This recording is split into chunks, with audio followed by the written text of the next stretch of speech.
The apartment in downtown Los Angeles was quiet, almost painfully so, as the young actor sat alone on the edge of his bed. Outside, the city pulsed with ambition and noise. 1,000 dreams colliding in the California twilight. But inside these walls, there was only silence and a hollow ache that no audition, no callback, no glimmer of success could fill. Eric Close had everything he thought he wanted: a degree from USC, a foot in the door of Hollywood, prospects that looked brighter with each passing week. Yet in this moment, surrounded by the trappings of his emerging career, he felt more lost than he had ever been. The emptiness wasn't the kind that comes from failure. It was deeper, more profound, the kind that whispers that even success might not be enough. His hands folded together, almost without thinking, an old gesture from a life he'd left behind, and words began to form in the quiet, not polished or practiced, but raw and honest, pulled from somewhere deep inside where pride couldn't reach. "God, I don't know if you want anything to do with me," he heard himself say, his voice barely above a whisper, "but I miss you." The words hung in the air like a confession, like a door slowly opening after years of being locked shut. He didn't know if anyone was listening, didn't know if he deserved to be heard, but in that vulnerable moment, Eric Close did something he hadn't done in a long time. He told the truth about the emptiness inside him, and he asked for help. What happened next couldn't be explained by anything he'd learned in acting school or found in the pursuit of fame. A shift occurred, subtle as morning light breaking through darkness, yet undeniable as the ground beneath his feet. The weight that had been pressing on his chest, the gnawing sense of being unmoored and adrift, began to lift, not all at once, but steadily. Like watching shadows retreat before the dawn. Years later, he would struggle to find words adequate to describe what transpired in that apartment, finally settling on a single word that captured both the mystery and the magnitude of it all. Supernatural, he would say, and mean it with every fiber of his being. Something changed that day. Something he hadn't been able to manufacture through talent or determination, and it would reshape everything that followed. Before we continue, leave your like, share our story, and subscribe to the channel. Thank you. Eric Close grew up in San Diego with the Pacific wind in his hair and rebellion in his heart. The kind of kid who could charm and frustrate in equal measure. His mother watched him with concern during those turbulent teenage years, seeing a bright mind easily bored, a restless spirit drawn to the wrong crowds, a young man standing at a crossroads where one path led to promise and the other to places she didn't want to imagine. He lived for the thrill of the moment, the parties, the defiance, the intoxicating freedom of pushing boundaries and seeing how far he could go before someone pulled him back. Sports offered some outlet for his energy, and his family's love of the arts provided glimpses of something more. But it was a private Christian school in San Diego that changed the trajectory of his 13th year. There, surrounded by teachers who spoke about faith not as a set of rules but as a relationship, Eric Close encountered something that cut through his adolescent armor. He was 13 years old, standing at that particular threshold where childhood ends and the long journey toward adulthood begins. When questions about meaning and purpose first take on real weight. In that Christian school, he didn't just hear about God, he felt something stir inside him. A recognition that perhaps he was meant for more than just skating by on charm and natural ability. The decision he made to follow Christ that year came not from pressure or fear, but from a genuine sense that he had found something real. Something that answered questions he was just beginning to ask. That year, he would later remember, was the happiest and most joy-filled of his young life, a season of clarity and peace that seemed to illuminate everything around him. But faith, like all things precious, must be chosen again and again. And somewhere in the years that followed, Eric began to drift. College at the University of Southern California brought new freedoms, new pressures, new voices telling him who he should be and what mattered most. He didn't abandon his faith all at once. It wasn't a dramatic rejection or a bitter turning away, but slowly, quietly, it slipped from the center of his life to the margins, from priority to afterthought. The acting career he was building demanded his attention. And Hollywood is not a place that encourages humility or dependence on anything beyond one's own talent and drive. He was 23 years old, fresh out of college with a degree in film, pursuing auditions with the same determination he'd once brought to everything else, and the path ahead looked promising. Yet something was missing. Some essential piece that all his striving couldn't provide. The roles began to come not overnight, but steadily enough to suggest that Eric Close had what it took to make it in one of the most unforgiving industries in the world. He landed parts in television shows, his face appearing on screens across America, his name slowly building recognition. By the time he was cast as FBI agent Martin Fitzgerald in Without a Trace, he would log 160 episodes over 7 seasons, becoming a familiar presence in millions of homes. Nashville would follow, with its 68 episodes giving him the chance to explore a different kind of character. And prestigious films like American Sniper would add weight to his resume. On paper, it was the kind of career that actors spend lifetimes pursuing: steady work, good roles, the respect of his peers. But that afternoon, in his Los Angeles apartment, before the big breaks and the recognition, Eric Close had to face a truth that no amount of success could change.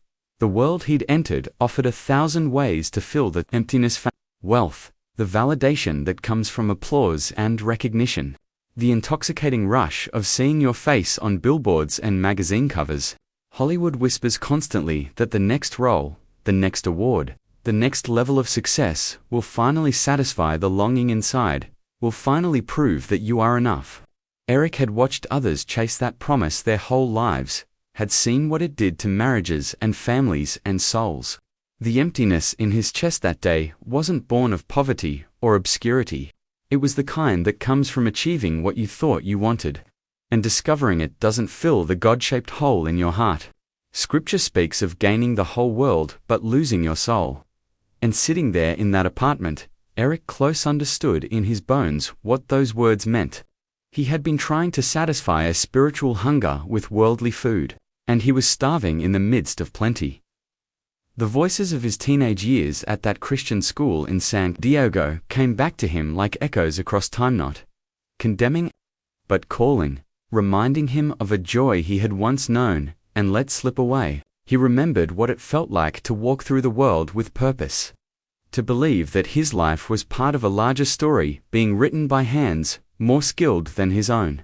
He remembered the peace that comes not from circumstances but from knowing you are loved and held regardless of what you achieve or fail to achieve. He remembered God, and with that remembering came a longing so intense it bypassed every defense he'd constructed, every reason he'd invented for why faith was something he'd outgrown or didn't have time for in the demands of his career. The success he was building, impressive as it might appear to others, felt suddenly like ashes in his mouth. Pride is a peculiar thing. It keeps us locked in ourselves even when the door stands open. Convinced that admitting need is the same as admitting defeat, Eric Close had built his identity around being capable, talented, self-sufficient, the kind of man who could make it in Hollywood through sheer determination and skill. To pray, to ask for help, to acknowledge that his own strength was insufficient felt like surrender. Like admitting that everything he'd worked for wasn't enough. The empty apartment around him seemed to close in, walls lined with headshots and scripts. The physical evidence of a career he was constructing one audition at a time, but none of it could answer the question that kept rising in his throat. The one that wouldn't be silenced by another callback, or another role, or another step up the ladder. What if everything he was chasing was leaving him further from what he actually needed? The battle raged inside him: ego against honesty, self-reliance against dependence. The man he thought he should be against the broken, searching person he actually was. He thought about the years since leaving that Christian school. The slow drift away from faith. The compromises that seemed small at the time, but added up to a life lived on his own terms, with his own priorities. God had been there, somewhere in the background, an acknowledgement rather than a relationship. A belief system rather than a living presence.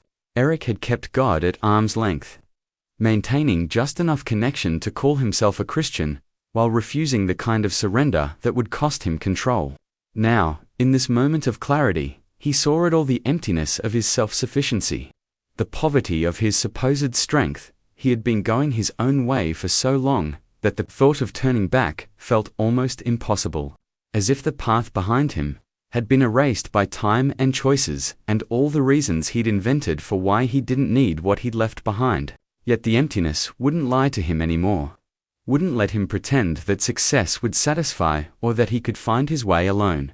The God he had known as a 13-year-old boy seemed impossibly distant now, separated by a decade of drifting and choosing other things, other priorities, other gods. Would that God even want him back? Could someone who had walked away so casually return and expect to be welcomed? The questions hung in the air, heavy with doubt and longing in equal measure. Asterisk. In the end, it wasn't eloquence that broke through, but honesty, not a polished prayer, but the raw admission of need that all the theology in the world comes down to. God, I don't know if you want anything to do with me, but I miss you. 6 words that contained everything: the recognition of distance, the acknowledgement of unworthiness, the confession of loneliness, the expression of longing. Eric Close didn't try to explain himself or justify his years of wandering. He simply told the truth about where he was and what he needed. The words came from a place deeper than pride, more honest than any role he'd ever played. In that moment, the actor who'd been pretending his way through life stopped performing and became simply human, lost, broken, reaching for something he couldn't manufacture or earn. What followed defies easy explanation, slips through the fingers of anyone trying to capture it in words alone. The apartment didn't change: same walls, same furniture, same posters of his aspirations covering the surfaces. Eric Close didn't levitate or hear audible voices or experience the kind of supernatural encounter that makes for dramatic testimony. Yet something shifted, as real as anything he'd ever experienced, but operating on a level beyond the physical senses. The weight that had been crushing his chest began to lift, not gradually, but suddenly. As if invisible hands were removing a burden he'd been carrying so long, he'd forgotten what it felt like to stand straight. The emptiness that had hollowed him out began to fill, not with anything he could name or quantify, but with a presence, a peace, a sense of being known and held and welcomed home. Supernatural was the only word he could find years later when trying to explain what happened in that apartment, and even that felt inadequate to capture the magnitude of the transformation. It wasn't that the external circumstances of his life changed. The next day he would still be a struggling actor in Los Angeles, still attending auditions and hoping for breaks. But the internal landscape had been utterly remade, as if someone had taken a parched desert and called forth springs of living water. The God he thought might not want anything to do with him had been waiting all along, not with condemnation, but with open arms, ready to restore what Eric had walked away from. The years of wandering didn't disappear, but they were reframed as wasted time, but as a journey that led him back to the truth he'd known at 13, now understood with adult clarity and chosen with adult conviction. From that moment forward, Eric Close's life took on a different trajectory. One marked not by a rejection of his career, but by a reordering of priorities that would shape every choice that followed. He had been making decisions based on what would advance his career, what would get him the next role, what would build his reputation, and now he began to ask different questions. What did God want for his life? How could he honor his faith while working in an industry known for chewing up and spitting out people's values? What would it look like to be successful in the ways that actually matter, not in fame or fortune, but in faithfulness and integrity and love? These weren't abstract theological questions, but practical daily choices about which roles to take, how to treat people on set, what kind of man he wanted to be when the cameras stopped rolling. The transformation rippled outward into every area of his life with the kind of organic growth that comes when roots finally find good soil. Eric met and married his wife Kerry, and together they made decisions that Hollywood would consider career suicide-like, establishing a firm rule that they would never spend more than 2 weeks apart, even if it meant turning down roles or opportunities that required longer separation. For 3 decades in an industry built on compromise and sacrifice, they held to that commitment with only a handful of exceptions. When he landed the role in Nashville that required him to live part-time in Tennessee, his wife and daughters stayed in Los Angeles so the girls could continue their schooling. And the separation stretched their rule but not their commitment. Other actors might have chosen differently, prioritizing career over family. But Eric Close had learned in that Los Angeles apartment what mattered most. The roles continued to come seasons as Martin Fitzgerald on Without a Trace, a show that became a fixture of American television and gave him financial security and industry respect. But he approached his work differently now, seeing it not as an end in itself, but as a calling, a gift to be stewarded with gratitude and responsibility. When opportunities arose to work on faith-based projects like Indivisible and The Mulligan, where he could explore themes of redemption and second chances alongside actors like Pat Boone, who shared his values, Eric embraced them with enthusiasm. In Average Joe, he portrayed Coach Joe Kennedy, a high school football coach who faced persecution for the simple act of kneeling in prayer after games, a story that resonated deeply with Eric's own journey of choosing faith over comfort. His colleagues in Hollywood noticed the change, though not everyone understood it. Eric Close was the actor who talked openly about Jesus, who prioritized family over career advancement, who turned down roles that would compromise his values, who saw his work as storytelling in service of something larger than himself. Some admired it, some found it puzzling, some undoubtedly dismissed it as career-limiting idealism. But Eric had made his choice in that apartment years ago, and he lived it out day by day with a kind of quiet consistency that speaks louder than any proclamation. He worked with Hollywood legends like Clint Eastwood, battled anxiety by learning to trust that when I am weak, God is strong, and built a career that measured success not in awards or accolades but in faithfulness to the calling he'd received. The emptiness that drove him to his knees in that downtown Los Angeles apartment never returned, not because his life became perfect or easy, but because he had found the only thing that could actually fill it. Purpose matters more than fame, he would often say, not as a slogan, but as a truth learned through hard experience, through the painful discovery that all the success in the world can't satisfy a soul that's searching for home. His marriage thrived. His daughters grew up with a father who was present not just physically but emotionally and spiritually, and his career continued with roles in major television shows and films. But the order was clear: God first, family second, career third, and he refused to let the gravitational pull of Hollywood's values rearrange what he knew to be true. Friends and fellow actors watched Eric navigate Hollywood's treacherous waters with his faith intact, and some couldn't help but wonder how he managed it. The industry is filled with people who arrive with strong convictions and slowly see them eroded by compromise, by the constant message that if you want to succeed, you have to play by certain rules, by the seductive whisper that you can hold onto your values after you've made it to the top. Eric Close showed them a different path. Not easy, not without sacrifice, but possible. When he spoke about his faith in interviews, there was no pretense or performance, just the genuine testimony of someone who had walked away from God and been welcomed back, who had discovered that supernatural transformation wasn't reserved for dramatic conversion stories but available to anyone honest enough to admit that the roles he chose began to reflect his values, not in a preachy or heavy-handed way, but in stories that explored what it means to be human, to struggle, to find redemption, to live with integrity. In The Mulligan, he played a successful businessman, estranged from his family and from God, learning about second chances through the mentorship of an elderly golf pro. The parallels to his own life weren't subtle.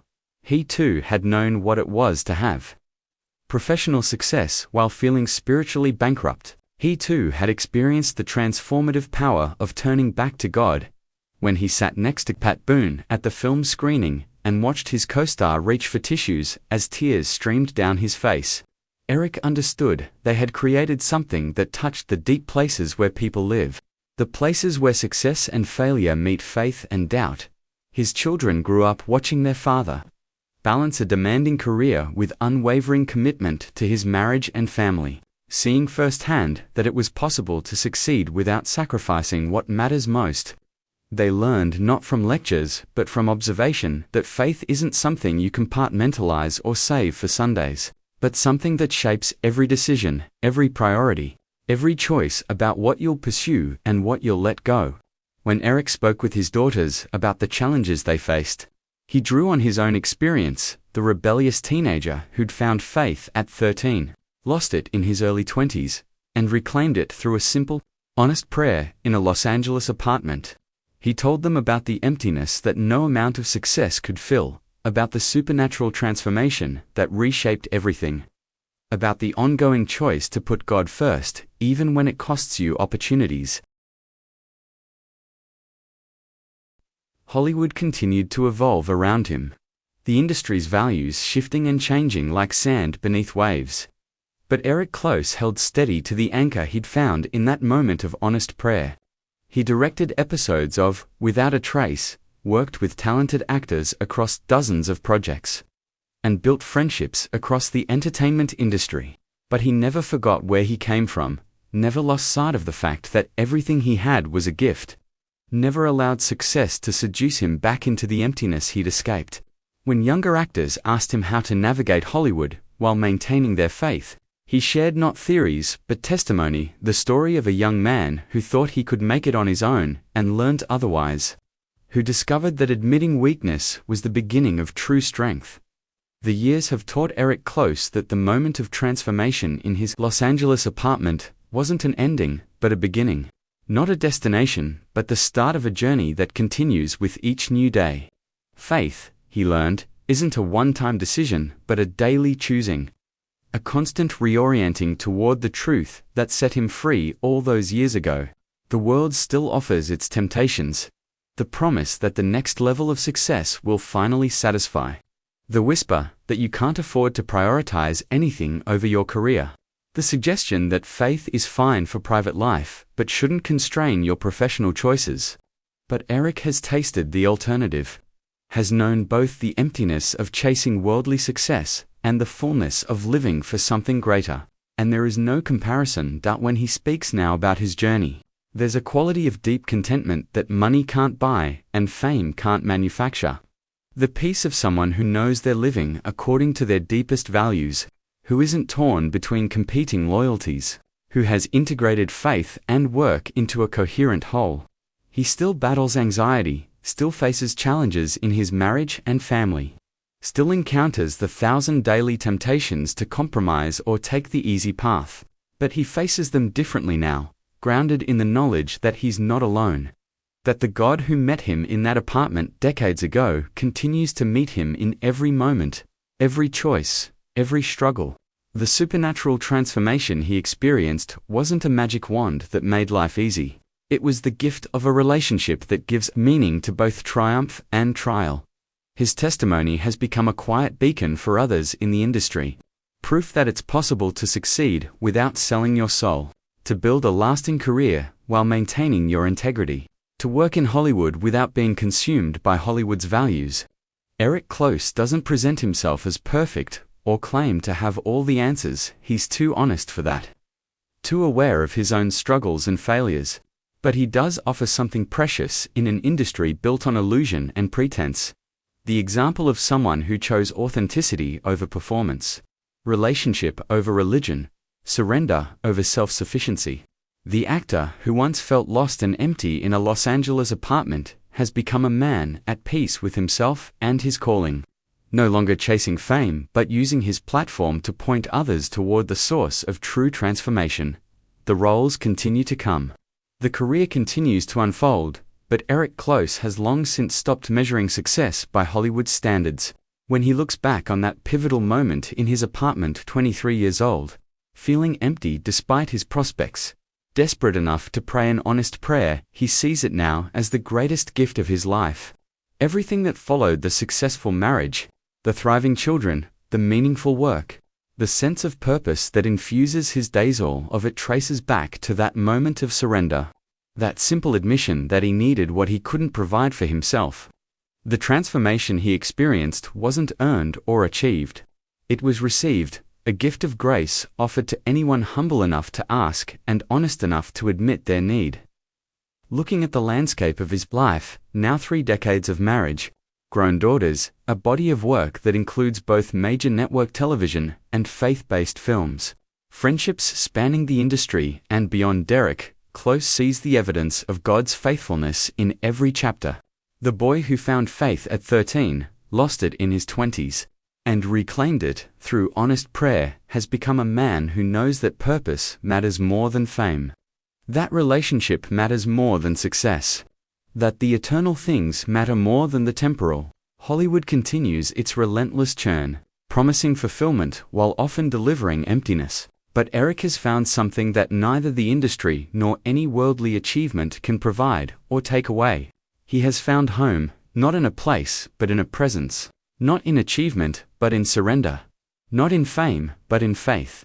This account is based on real events documented by CBN News, Christian Headlines, Faithwire Deseret News, Master Media International, and the John O'Leary Inspires podcast. Eric Close's journey from faith to emptiness and back to transformative relationship with God has been shared across multiple platforms, including his roles in faith-based films like The Mulligan, Indivisible, and Average Joe. His 3-decade career in television and film, including major roles in Without a Trace and Nashville, has been marked by his unwavering commitment to putting God first, family second, and career third, priority structure that began with a simple, honest prayer in a Los Angeles apartment when he was 23 years old.